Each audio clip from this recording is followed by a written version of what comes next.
Salam kemenangan kepada semua umat Tuhan. Kami kembali hadir untuk berbagi kasih buat kita semua. Dan doa kami, kita semua diberkati dan terus mengalami pertumbuhan iman dan mengalami kekuatan yang dari Roh Kudus. Pada kesempatan ini kami akan membahas tentang puasa. Puasa adalah suatu hal yang mutlak bagi orang Kristen. Dan kalau kita perhatikan dari sejarah Alkitab, agama yang paling pertama memperkenalkan puasa kepada umatnya itu adalah agama Kristen. Kita lihat bagaimana peristiwa Musa berpuasa selama 40 hari sebanyak 2 kali. Tentu itu adalah merupakan contoh yang harus kita perhatikan. Puasa itu adalah suatu hal yang sangat penting bagi orang-orang Kristen, bagi orang yang percaya kepada Tuhan, bagi orang yang beriman kepada Tuhan.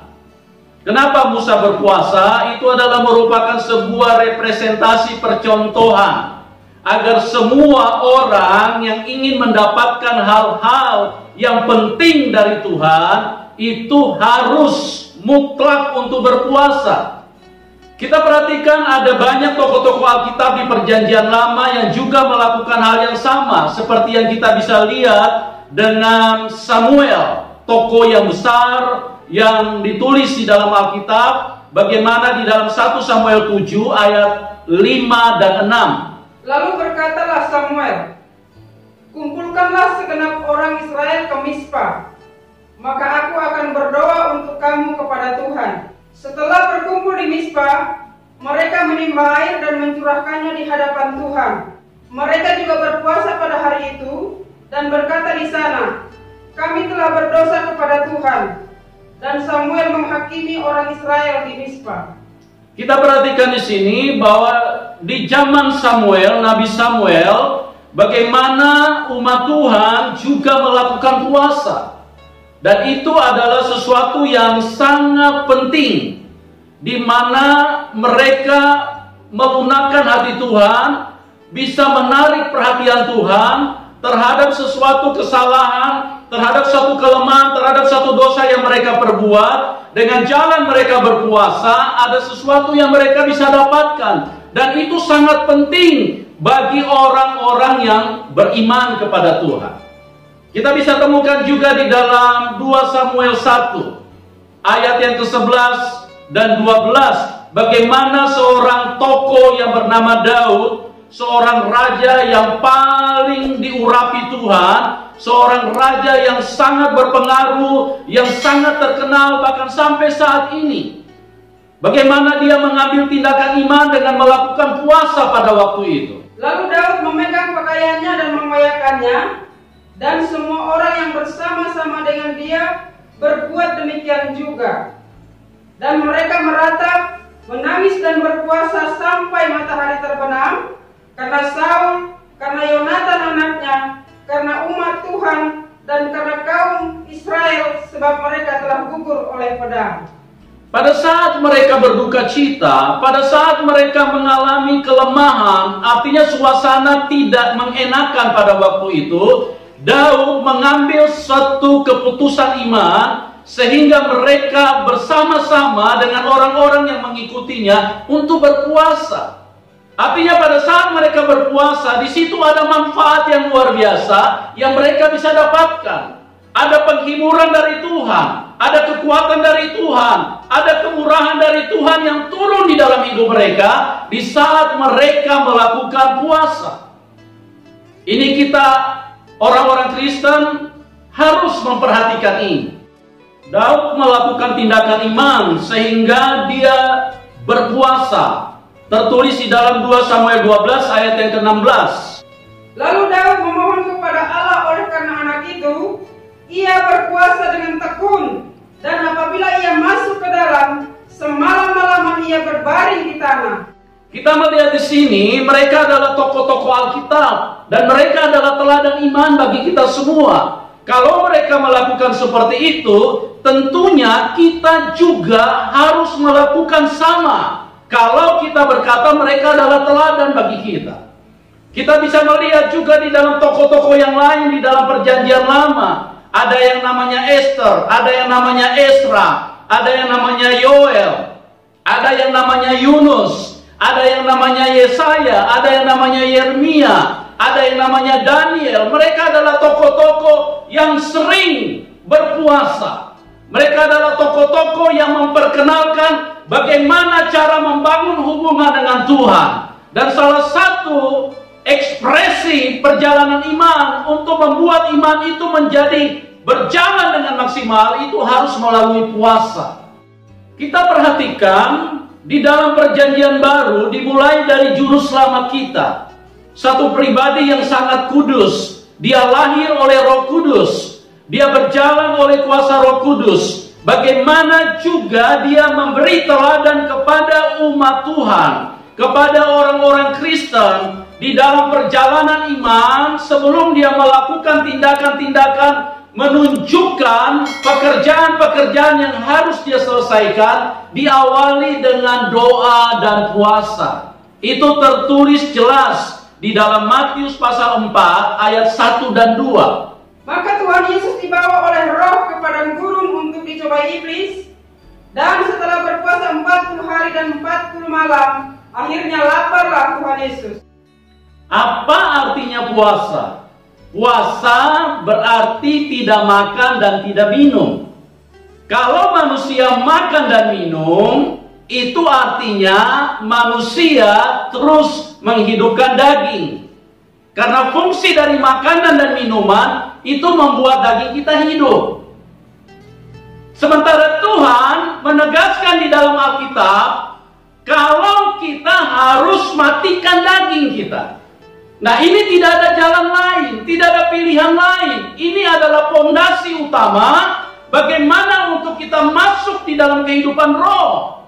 Di dalam Roma jelas sekali ditulis bahwa kalau kamu hidup oleh daging, kamu akan mati. Tapi kalau kamu hidup oleh roh, kamu akan hidup. Nah, kita perhatikan baik-baik.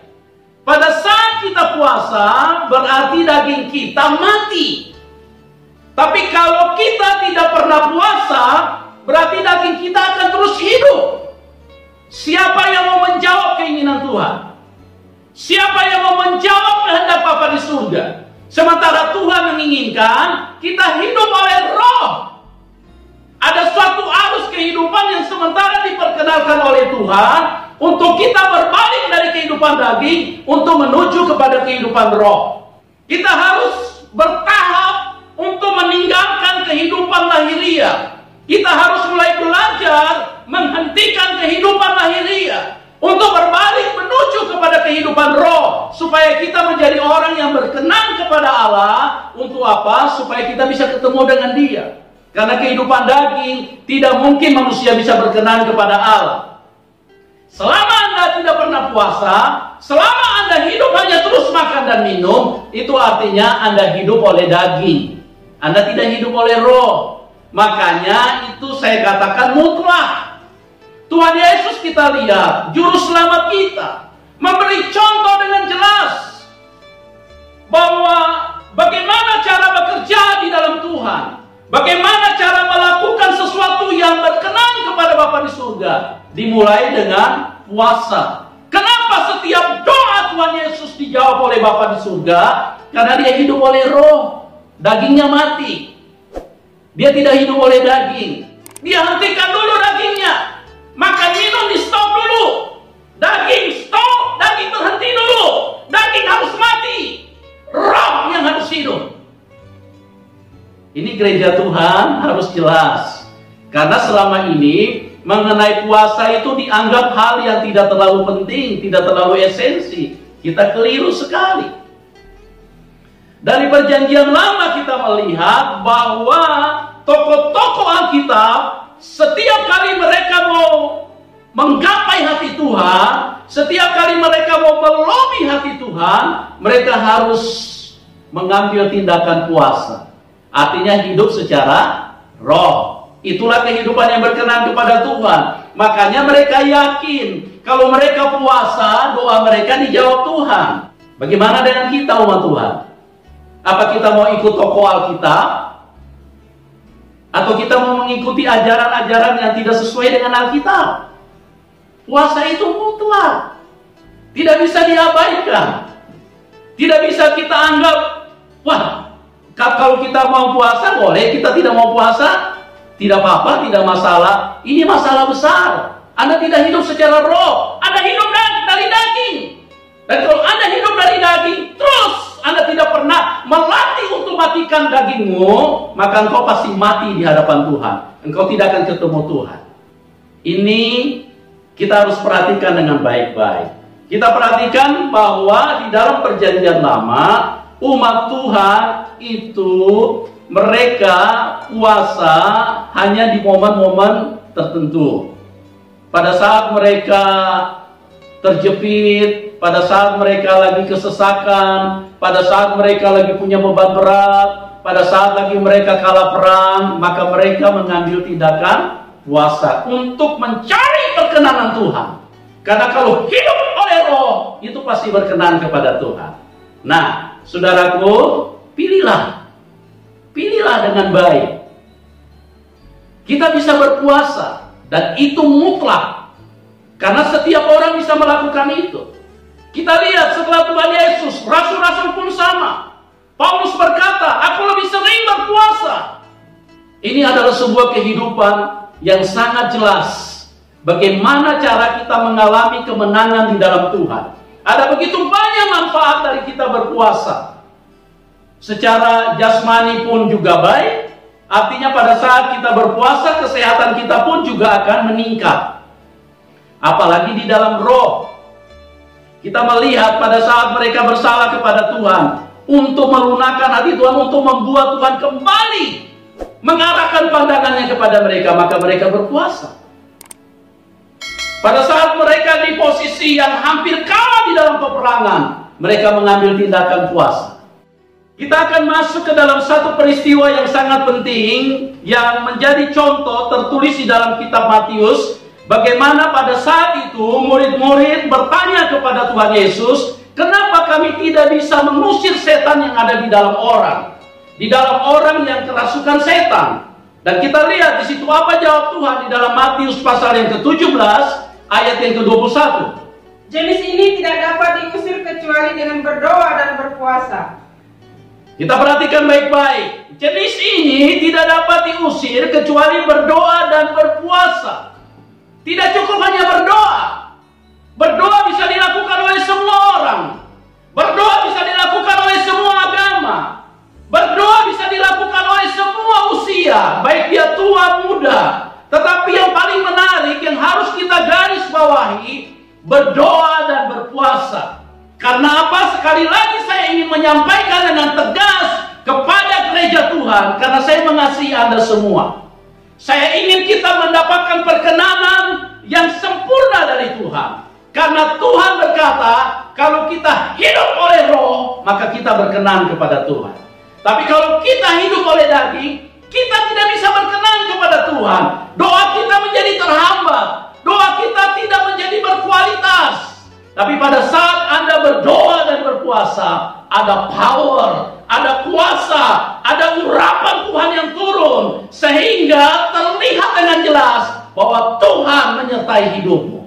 Pada saat engkau berdoa dan berpuasa, jenis-jenis yang tidak bisa diusir karena kuasa Tuhan menyertai hidupmu, tenang aja, Tuhan memberikan jalan yang pasti bagi kita semua. Pada saat kita berpuasa, kita mengambil sebuah keputusan hidup secara roh, dan itulah kehidupan yang berkenan kepada Tuhan.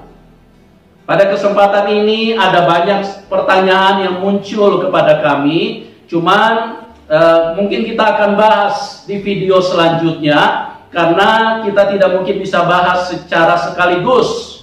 Ya, di antaranya apa tujuan berpuasa, ya mungkin itu akan kita bahas di video-video selanjutnya. Demikian yang bisa saya sampaikan, kiranya mencerahi kita semua. Tuhan Yesus memberkati. Salam kemenangan. Amin.